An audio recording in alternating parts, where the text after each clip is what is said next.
Amidst the arid heat and craggy rocks of the wilderness, a 38-year-old monk sits alone on the edge of a deep ravine when suddenly the devil speaks. "Jump, Paissios. I promise you won't get hurt at all." The monk remains silent. The tempter does not. Suddenly, the monk grabs a stone and throws it over the edge, to which the devil replies, "Even Christ didn't give an answer like that. Yours was better." "Christ is God," replies the monk, "not a clown like me. Get thee behind me, Satan." Such was the life of Elder Paissios in the Sinai desert. Bouts of intense, unseen warfare soothed by visitations of divine grace beyond description. When we ask who was Elder Paissios, his life on Sinai provides perhaps the best answer. Paissios had yearned for a life of stillness, and after many years of hearing the call, he found himself living like the desert fathers of old. He lived in poverty and simplicity in a hermitage high upon the mountain. He carved icons of the prophet Moses while saying the Jesus prayer. The money earned from such work he turned into gifts for the Bedouins, sandals and hats for the children, clothing and other items for all those who were in need. On the outside, such great simplicity, and yet within a constant struggle with the evil one, much like what he endured the first 2 weeks alone at his hermitage. What I went through up there for 15 days, struggling with the tempter, it defies description. You can't even imagine. He was constantly telling me to go down to the monastery, to see people and visit with them to be consoled. I'll tell you one thing. For 15 days, I felt like I was nailed to the cross. And yet the fruit of this struggle were visitations of divine grace, much like the one he experienced on Mount Athos 10 years prior. One night, as I was standing there praying, I felt something come down from above and totally encompass me. I felt such joy and exaltation as my eyes shed tears like water gushing from 2 faucets. I physically saw grace and felt it. Before that, I had many moving experiences, but this was the first time that something like this had happened to me. The experience was so intense and powerful that it supported me and kept me going for 10 years. Until, on Sinai, I experienced even greater states in a different way. Paissios lived in ceaseless prayer on Sinai, alone and yet conversing with God for 2 years. He shared very little of this experience, but what could he say really other than this? "I feel," he said, "something arising within me like the sweetness of the dawn." Paissios wished to remain on Sinai the rest of his life. Yet not many years later he would be back on Mount Athos, encountering streams of pilgrims who journeyed to his cell for wisdom and healing. From his youth he longed to be a monk, to live in solitude as he was now doing on Sinai. Was it health problems alone that caused him to return to Athos, or did God have something else in mind for Paissios?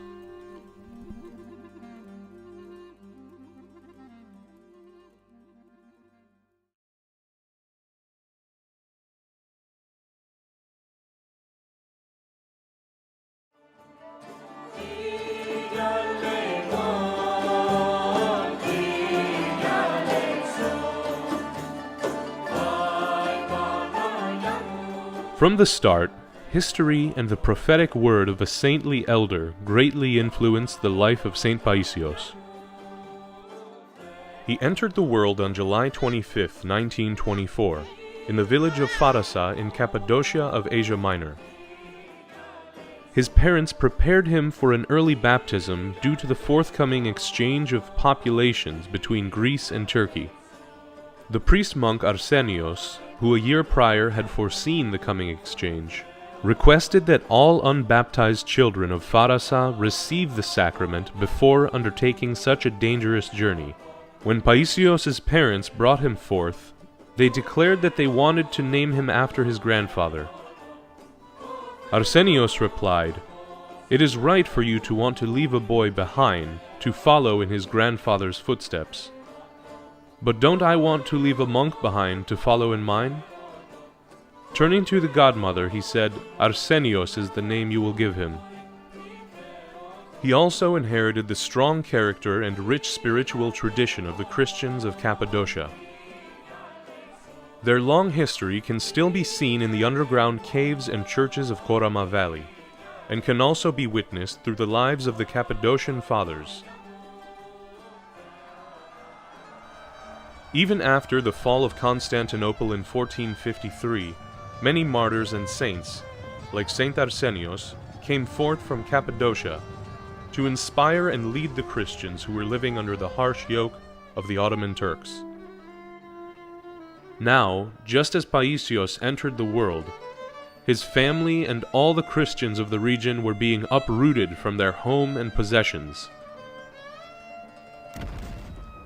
Years prior, just after the end of the First World War, and amidst the ruins of the Ottoman Empire, a savage war erupted between Greece and the Turkish nationalist movement, under the command of Mustafa Kemal Atatürk.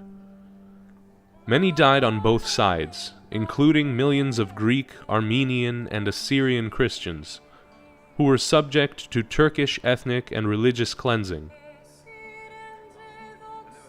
The Orthodox Christians that remained in Asia Minor at war's end were subject to the 1923 Treaty of Lausanne, which made provision for an exchange of population along religious lines. Over 1.5 million Orthodox Christians, including those in Farasa, were subject to a compulsory move to Greece in exchange for 500,000 Muslims. One villager worried that they would have to leave immediately, to which Arsenios replied, "Don't worry, keep on with what you're doing, because there's another year to go." He also added, "When we do arrive in Greece, I will live for 40 days before dying on an island." 1 year later, soon after the baptism of Paissios, the people of Farasa embarked on the perilous journey to Greece. Elder Paissios later wrote of how the presence of Saint Arsenios brought great comfort.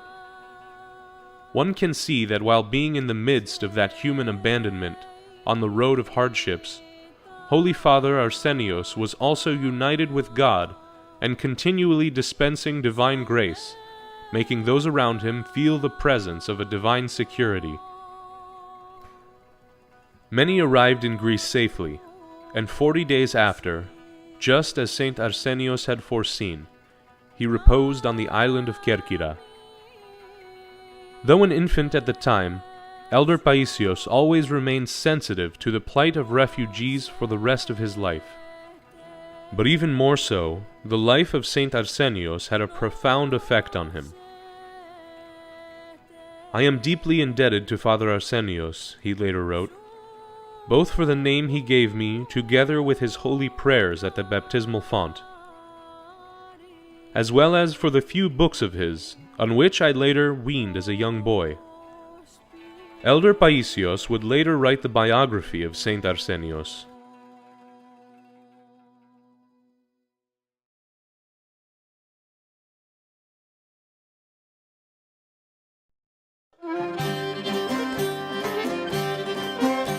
The family of young Arsenios settled in the town of Konitsa in Epirus. It didn't take long for Arsenios to begin following in the footsteps of his namesake. He climbed mountains, entered caves, always searching for places of silence where he could fast and pray. For a trade, he became an apprentice to a master carpenter. Yet his mind remained always on spiritual things. From the age of 11, I read the lives of the saints, fasted and kept vigil. My older brother would take the books and hide them, but that didn't stop me. I would just go into the forest and keep reading there. As one friend remembered him, he had lively, expressive eyes, which were so bright that people called him Firefly. An important moment in his early spiritual life came when his friend Costas challenged him with Darwin's theory of evolution. Shaken by his friend's argument that Christ may have been a righteous and virtuous man, but that he was not God, Arsenios went into the woods and prayed for God to reveal himself. After hours of prayer and prostrations, he collapsed and thought, well, even if Jesus were only a righteous and virtuous man, he deserves my love and obedience and self-sacrifice. I don't want paradise. I don't want anything. It is worth making every sacrifice for the sake of his holiness and kindness. Just then, with such a humble thought, Christ appeared to him and said, I am the resurrection and the life. He that believes in me, though he were dead, yet he shall live. All his doubt about Christ being fully God, fully man, now disappeared, as through grace he was given to know and see Christ. The encounter strengthened his faith, to which he thought, come back now, Costa, if you want to, and we'll have a talk. Arsenios now looked forward to the monastic life with greater zeal. He visited the chancellor of the Metropolitan of Ioannina to see if he could become a monk at age 15, but was told he was still too young.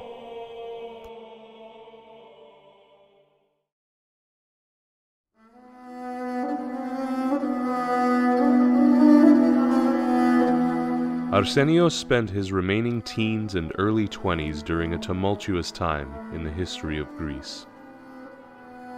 On October 28, 1940, Greece entered the Second World War with the Italian invasion of their country. A half year later, the Germans invaded and occupied Greece. Over 400,000 Greeks died during the war, mostly civilians. Soon after the defeat of the Axis powers, communist insurgents waged a 3-year civil war against government forces. Arsenios entered military service on the side of the Greek government on April 20, 1948. He was 23 years old and served as a radio operator. He worried about having to kill someone, and so just prior to enlisting, he made a vow to the Mother of God. Let me suffer, let me be in danger, only don't let me kill anyone, and make me worthy to become a monk. In return, he vowed to restore the monastery at Stomio, which the Nazis had burned down.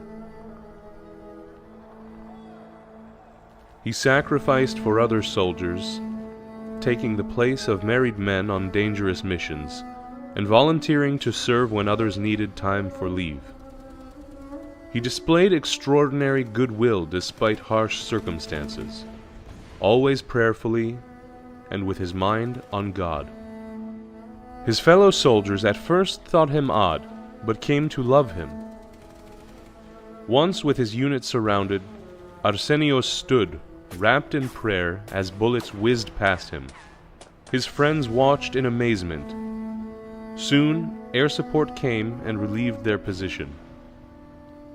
Arsenios would later use this incident and his time as a radio operator as an example of the monastic life.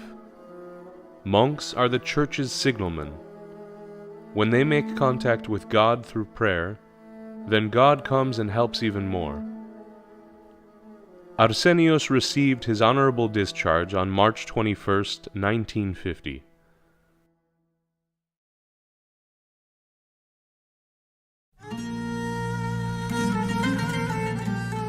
After the war, Arsenios prepared for the monastic life. He journeyed to Mount Athos and visited the many hermitages, skeets, and cells in search of an elder that could teach him the life of stillness, or Hezekiah, the way of inner prayer that leads to an experiential knowledge of and union with God. He was, as his biographer Hiram Monk Isaac called him, like a bee darting to fragrant flowers. Arsenios would rush anywhere he heard there were virtuous monks.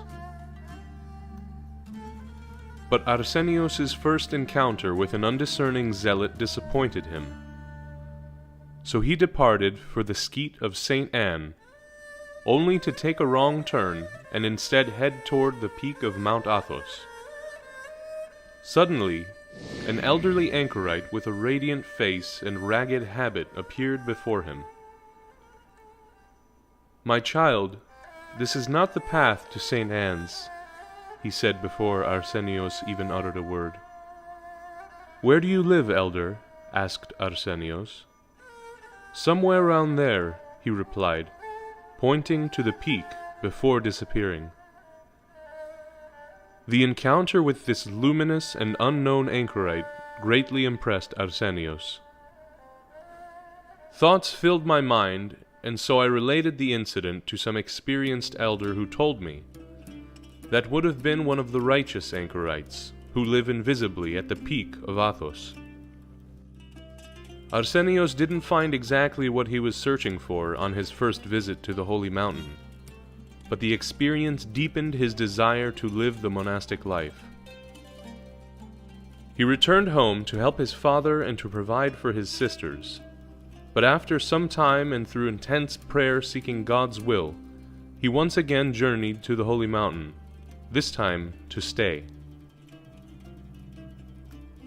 Arsenios learned from his first visit that he needed to sprout spiritual wings before living a solitary life. So he went to the monastery of Esphigmenou, a Cenobitic monastery where monks lived in a community under a set of rules established by the ruling abbot. He worked in the bakery, chapel, and as a carpenter. Striving to be a good monk, he learned through observation. As one monk later said of him, he made humble-mindedness and obedience the foundation of his monastic life, and gave himself over to struggles that reached beyond his limits. "You know," Paissios later explained to younger monks, "the whole essence, the secret of monastic life is in obedience, cutting off your will. Then the grace of God comes." The early work of repentance for a monk is a time of intense spiritual warfare. Arsenios battled against his own fallen nature, against demons, and even the devil himself, of whom he would only refer to as the little troublemaker, and other such names. He struggled to separate himself from the world and to purify himself of the passions. This work of repentance and contrition he regarded as the chief work of a monk. He would pray and read the lives of the saints, and especially the ascetical homilies of St. Isaac the Syrian. During this struggle, he advanced from novice to the intermediate stage in the monastic life, being tonsured a Razofor monk on March 27, 1954, and given the name Averkios at the age of 29. Averkios met many grace-filled elders and ascetics, as he later recorded in his book Athonite Fathers and Athonite Matters. In all of this, one can now see how God was preparing Averkios for his mission to the world. Yet he still longed for a life of solitude and stillness, and received a blessing to depart in search of it. Averkios' spiritual wings were still sprouting, so he settled in the monastery of Philotheu, at that time an idiorhythmic monastery where the monks lived according to their own rule of life, but came together for their divine services. As one monk later said, he was an exemplary monk, a hard struggler and a great faster, who made prostrations like machine guns shoot bullets. As another fondly recalled, his meekness, kindness, and peaceful character made an impression on all the fathers at Philotheu. During his entire stay there, he never once had a misunderstanding with the other fathers. He brought peace to us all, affecting everyone with his way of life, his character, and his impeccable behavior toward the fathers. He was ready to help anyone and everyone. Elder Evdokimos would point to him and say, "Now he's a good monk." Averkios was tonsured into the small schema, the next stage in the monastic life, on March 3rd, 1957, and was given the name Paissios. Having experienced the cenobitic and idiorhythmic life, he now hoped to experience the solitary life. But when he sought counsel in prayer, the Theotokos reminded him of the vow he made before entering the military, and directed him instead to the monastery of Stomio in Konitsa. He returned home and for 3 years labored at restoring the monastery. He continued in strict asceticism, but also had to deal with visitors. He did much to help orphans and the poor, and battled against heretics who were trying to influence the people. He also directed the transfer of the relics of Saint Arsenios from Kerkyra to Konitsa in 1958. In 1970, they would be transferred to the monastery of Saint John the Theologian in Suroti, near Thessaloniki, where they remain to this day. The people of Konitsa loved Paissios and urged him to stay, but his longing for the desert finally prevailed once he completed the restoration of the monastery.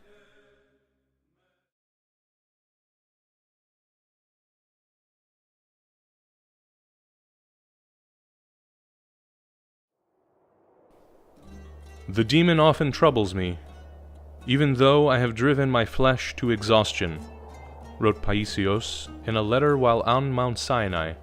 This during a week of intense spiritual warfare, where the tempter troubled Paissios even to the end of the week, and through the divine liturgy on the holy summit. I am grateful to God that He has preserved me. The battle was so intense. After this struggle, the good God, for He has spared me, deemed me worthy to receive communion on the holy summit. All that day after communion, I experienced such joy that I cannot describe. I was scattered into dust from God's great love, and felt His presence near me. That is why the enemy, the devil, had led this intense battle against me, desiring to deprive me of this spiritual rejoicing that gave me strength for a long time. Throughout his life, Paissios yearned for a place of solitude where he alone could encounter God. This desire to depart to the desert became a reality when he journeyed to Mount Sinai to live as a hermit in the autumn of 1962.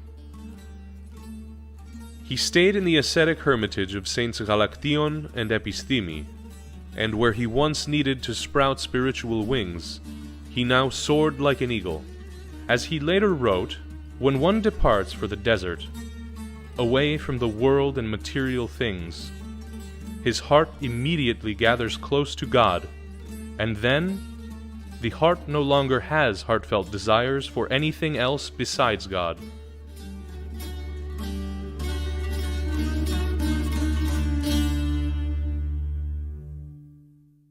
But just as his spirit soared, his physical body weakened, and lifelong health problems prompted a return to Mount Athos.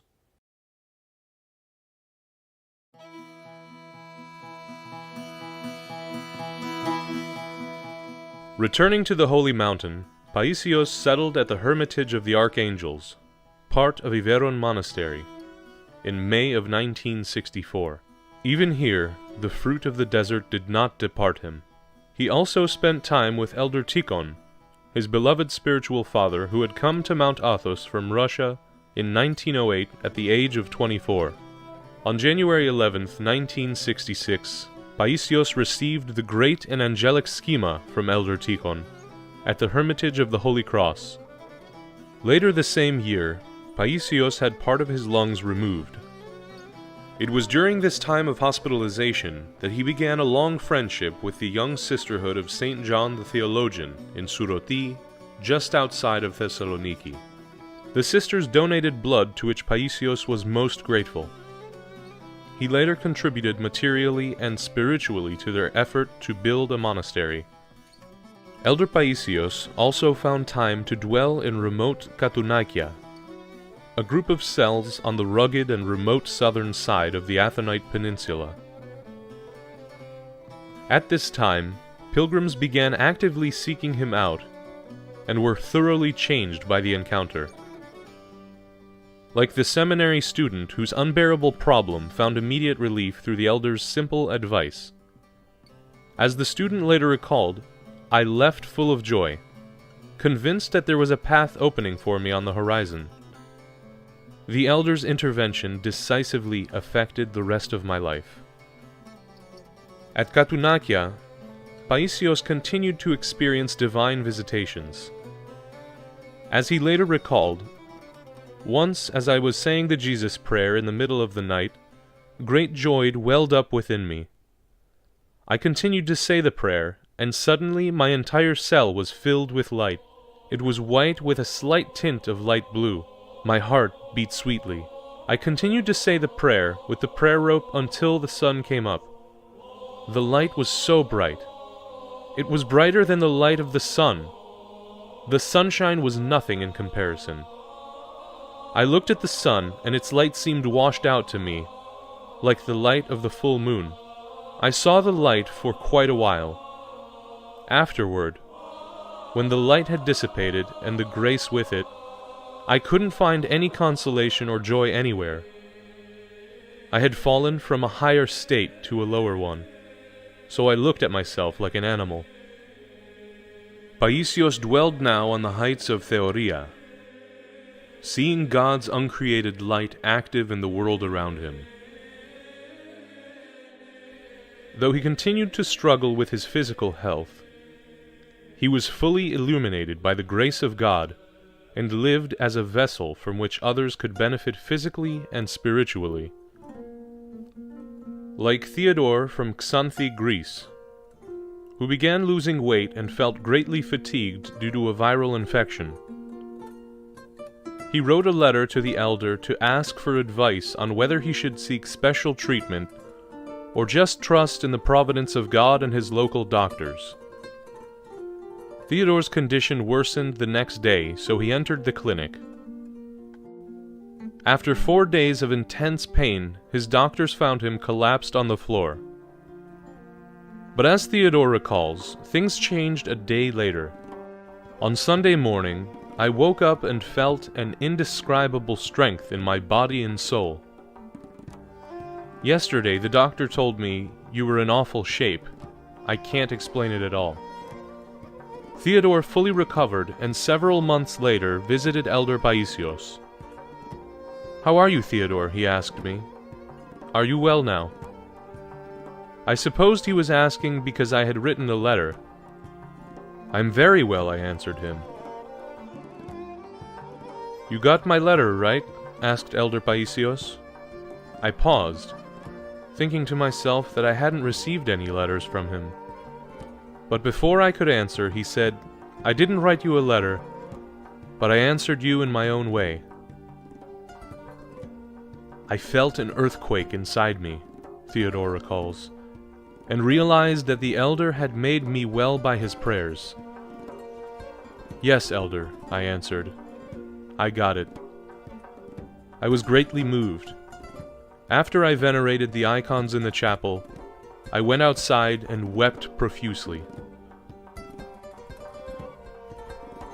This, just one of many events recorded by eyewitnesses and those who experienced such wonders.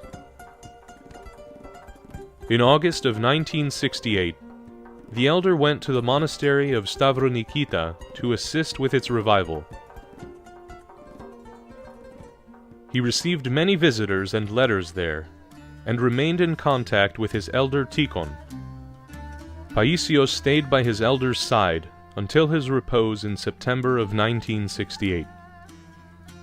After Elder Tikhon's repose, Paissios moved into the elder's cell, and once again found the stillness he desired.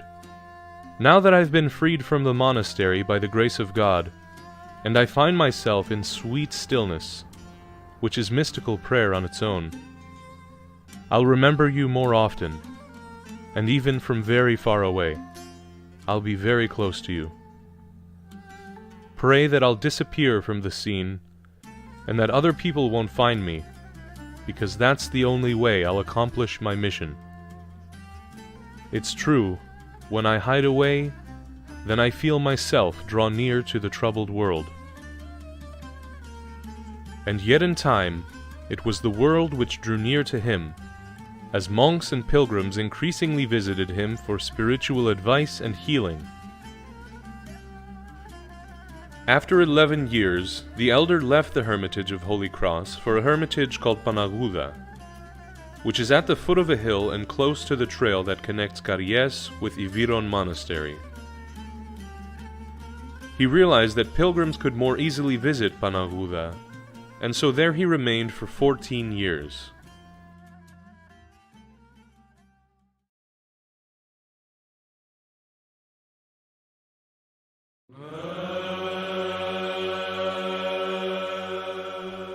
One day a doctor discovered a tumor behind a student's eye.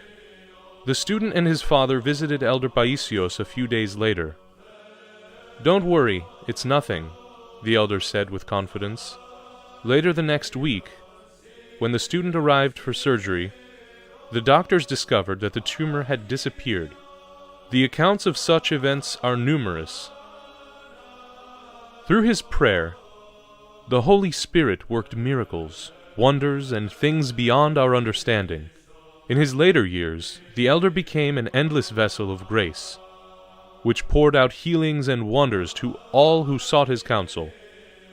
He bore all this with great love and compassion, living in our world and yet communing with God.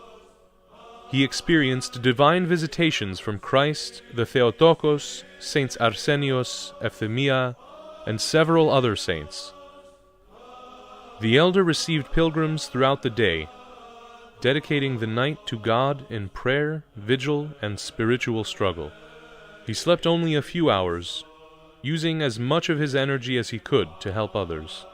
Although he yearned for solitude and stillness, he humbly accepted his mission to serve others as he was able.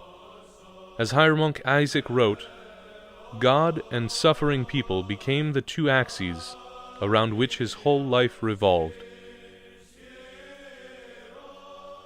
The elder had the gift of clairvoyance and foresight. While meeting with pilgrims, he might comment, "Here come 3 kids," even though no one was in sight. A short time later, 3 kids appeared at the gate. He would greet pilgrims by name, tell them their life story, or even answer questions before they were asked, without ever having previously met them. One man recalls driving the elder to Suroti, when suddenly the elder said, "Turn around, there's a family breaking up right now." They drove to a nearby house and found a couple arguing and dividing their things. The elder spoke with them and they made up. The elder healed people of cancer, heart troubles, and blindness. One man came to the elder because his 7-year-old daughter couldn't speak. The elder prayed for a year. On Holy Friday, the young girl hugged her father and spoke for the first time. "Good resurrection, Dad." Elder Paissios may have been isolated from the world, but he spiritually tuned in to all that occurred. Once, 2 monks, on their way to a vigil, stopped by his cell for a blessing. "Where you're going," he said to them, "pray and tell the others. Something horrible is happening in Romania. They're having a civil war, and a lot of people are being killed." He saw the events by spiritual means, and grieved and prayed intensely for the suffering people. The elder only knew how to speak Greek, but as Father Paul Lambros explained, the elder could still communicate with foreigners. I went to see Elder Paissios with a Spanish man named Daniel. Daniel asked him a question, and before I could translate it, The elder answered. Daniel was amazed, and he asked me twice, "What's happening? You're not translating anything." I told him, "It isn't my fault. He's answering your questions." So they spoke, Daniel in Spanish and the elder in Greek, both understanding each other. Even those not in need of physical healing would receive a blessing. As one Athonite monk recalled, the fragrance that sprang from the elder was something else. Many times when I kissed his hand, I would smell a supernatural aroma, like myrrh. As Metropolitan Panteleimon of Xanthi recalled, I would hear his words and marvel at his spirit. It was the Spirit of God speaking through his vessel. This gradually became a steadfast interior certainty for me. Elder Paissios became for me a guide to Christ, an interpreter of the gifts of the Holy Spirit, a pathfinder for the road to heaven, and a light in my deep darkness. The elder suffered from physical ailments most of his life. Near the end, he began to hemorrhage and would occasionally pass out. He departed his beloved holy mountain for the last time on October 5th, 1993. He underwent an operation due to cancer at a hospital in Thessaloniki soon after. During his recovery, he stayed at the monastery at Suroti and continued to receive visitors despite his condition and intense suffering. He bravely endured the extreme pain of his illness without complaint. "The asceticism I practiced all these years as a monk," he said, "hasn't done me as much good as my illnesses have." On July 11th, 1994, he received Holy Communion for the last time. The next day, Elder Paissios gave his soul into God's keeping. Without announcement, he was laid to rest behind the church of St. Arsenios at the monastery of St. John the Theologian in Suroti. When his repose became known 3 days later, a large crowd went to the monastery to venerate his grave. On January 13, 2015, the Holy and Sacred Synod of the Ecumenical Patriarchate of Constantinople canonized Saint Paissios, confirming what was already known in the hearts and minds of many Orthodox Christians, who either met the elder, heard stories about him, or had read one of the many books he wrote about the spiritual life.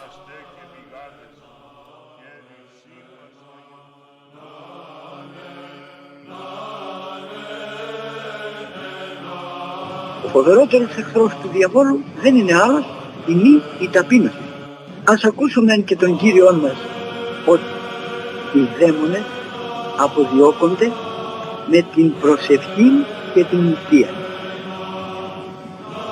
Εάν θα μας φέρει λογισμούς ατόπους στην πνευματική μας εργασία ή ότι άλλο εναντίον της σωτηρίας της ψυχής μας, πρέπει να τον αντιπολεμούμε με την σωτήριον προσευχήν εσωτερικός μέσα στο νου μας, με το Κύριε Ιησού Χριστέ ελέησόν μας.